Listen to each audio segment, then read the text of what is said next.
Hello and welcome to the next in our little mini series. Today we are dealing with hexes and hexing. So, what is the difference between a hex and a curse?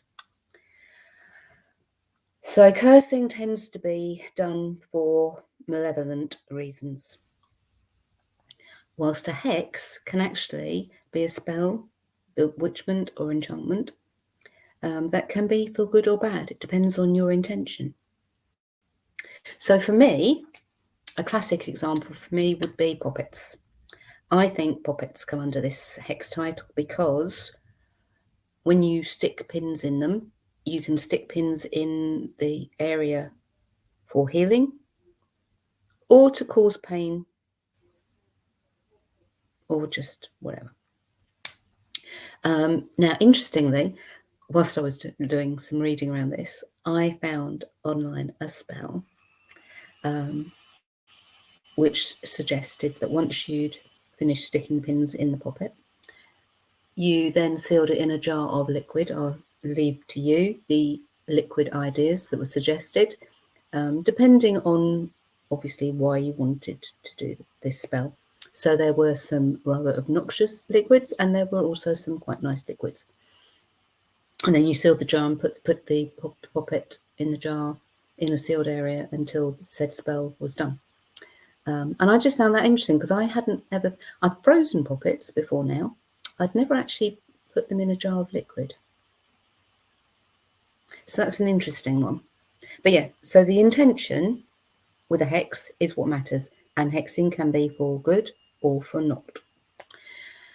If you're doing it for not, if you are doing a hex for a malevolent reason, then the same advice goes for if you were cursing for a negative reason. In that you don't do it regularly or just throw them off willy-nilly all the time. You do them with serious, deep preparation. Shouldn't be done when you are in the heat of the moment, when you are angry and upset. Let the emotions calm down first, as much as anything, to give you time to find out the truth. Because just because you get a knee-jerk reaction that it's because of so-and-so, it might not be, and the truth might uncover, the time might uncover the truth for you, so that you can find out who, what, when was actually involved. And at the end of the day, sometimes it might just be better to deal with it in a mundane way rather than flying off with the magic. A good way of looking at it is, would I do this in reality?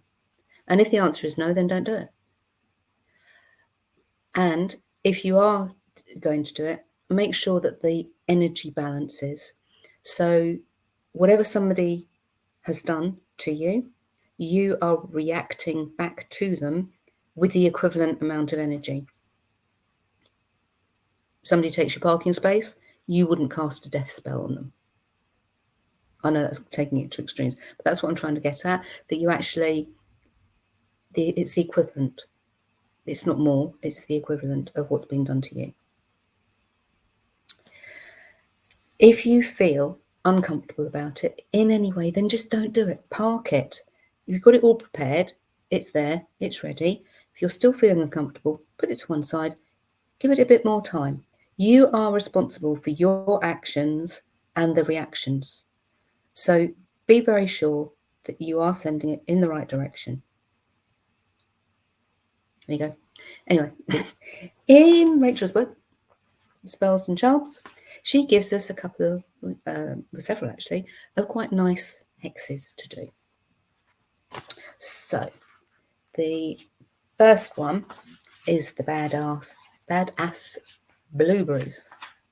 So this is where you literally take the seemingly innocent blueberry, get a handful and crush them until you get a nice dark pulpy glob of mess. And then she says in the book to drop it on the doorstep of your target. Might be a bit tricky depending on where their doorstep is. Could also be tricky if they've got CCTV cameras. So it might be easier just to drop it on the path outside where they live, as literally so that it would be only them that would tread in it. But yeah, I just like the idea of that whole crushing up the blueberries and getting that lovely blue, purple gunk. But anyway, that's me. The next one that she suggests is a bottle hex. So with this, you will need a bottle or jar with a lid, a photograph of your target or their name on a slip of paper, hexing herbs, whatever you feel drawn to. However, in her other book, Magical Plants and Herbs, which I've jotted down here, the others that you could use are cypress, dragon's blood, rowan, wormwood, yarrow. However, go with what you've got in your cupboards and what you feel drawn to use. Vinegar. Now, Rachel actually does say if you've got an old pickled onion jar that you haven't washed out, so it's got the onion and the vinegar, or pickled beetroot, or a bottle from vinegar, maybe only have a little bit left in it, don't wash it out, use that because you've already got the energy from the vinegar. And a black pen. And then she says to place the photograph or name slip in the bottle or jar and then fill it up with the other ingredients. Quantities as you see fit. So for me, that would mean the size of the jar or bottle, because you'd want the slip of paper or the photo to be submerged underneath everything. Seal the bottle and bury it upside down. Okay. So it doesn't say where to bury it. I would not bury it in my garden, and it would probably be extremely difficult to bury it in theirs. So I would probably use a bucket of earth, and what I would try and do is get a handful of dirt from their garden or from their path outside, I think, if I was doing it, so that you've got some connection to them. She also doesn't say how long to bury it for, so I assume you leave it there for as long as you feel it's necessary until your hex has worked. And then she gives a misfortune hex, and for this you are going to need a slip of paper, a black pen, a black candle, a cauldron or fireproof dish, lighter or matches. You then write the name of the person on the bit of paper in black ink 9 times. And then you light the black candle and say out loud, I curse and hex thee, insert the name of the person, let it be done. Then light the bit of paper in the candle flame, drop it into the fireproof dish to burn out. Nice and simple. We like simple. I do. You know that from all my chats and things. So those are when you want to actually inflict a little bit of harm. What about the positive hexing? Now this was where I got because it's quite interesting. So drive through any of the rural parts of Pennsylvania in the USA if you possibly can, and you will see suns, daisies, tulips, and other mandala circular shaped plaques on farm buildings, on silos, on barns, and it's just amazing driving through those back roads and just seeing them, because they are a continuance of powwow, which is also known as hexcraft.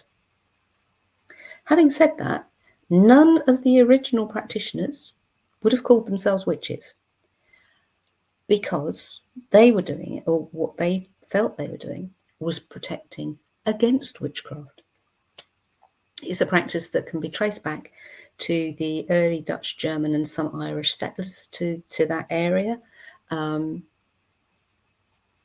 And it's a form of folk magic. And generally, the spells are for protection and healing.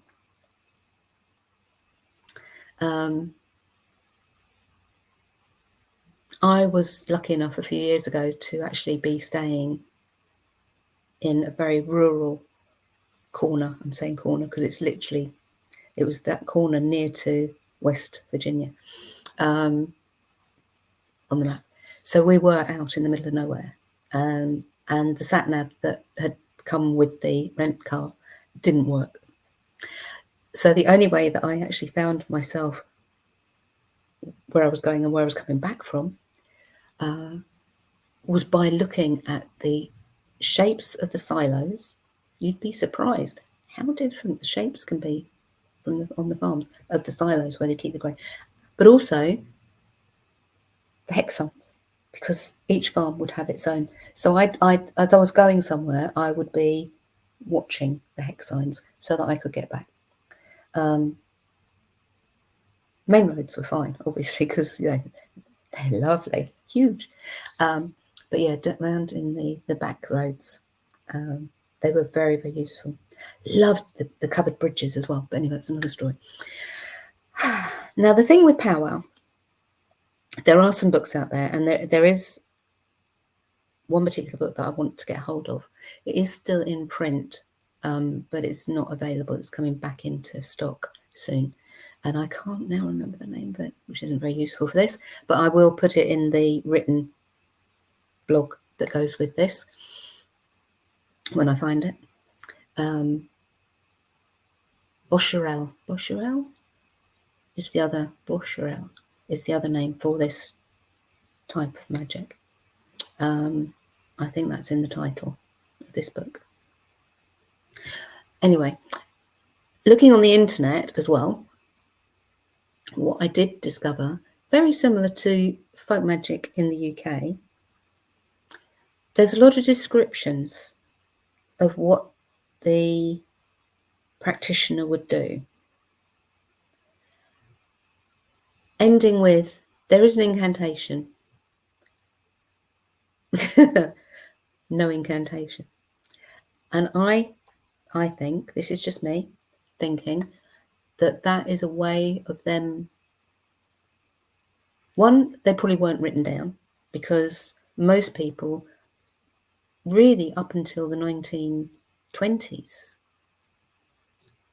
weren't taught to read and write unless they were very well off or going into into the church in some way.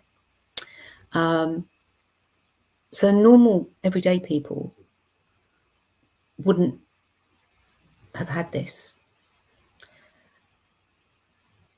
So they wouldn't have written stuff down. And even if people had seen what they were doing, the next thing is, I would tend to whisper. If I was doing something and I had people around me, yes, they could see what I was doing, but I'd make sure they couldn't hear what I was saying. I would be protecting the spell. We all know that spells can go awry simply because somebody has put not necessarily negative energy, but disbelief or whatever into it. So if you were undertaking this, you would want to protect the spell as best you could. So yes, somebody could see what you were doing, which were usually quite mundane things, but they wouldn't be able to hear what you were saying. So one that I found that I copied out into the written blog is a powwow spell to cure a headache. And it's a very simple. It basically says you wipe your forehead 3 times and then make the gesture of throwing the headache away, literally from between your eyebrows, from the top of your nose, like that. And you repeat that a total of 9 times, waiting 3 minutes between each repetition. And then it goes on to say, there is an incantation, which is also said, but this is only known to hexcraft practitioners. So, yeah. So I think the practitioner would get the person to wipe their brow and throw, but they would be saying the incantation. They wouldn't give it to the person to say. Very, very interesting. Very, very interesting. And on that note, I will say that I will leave you to think about this. In the written blog, there are going to be some suggestions, not just Rachel's books, but other bits and pieces. So if you are interested in this, you can go and do some more research. But yeah, it's a very interesting subject. And I will see you in the next and last of this little mini-series for unhexing.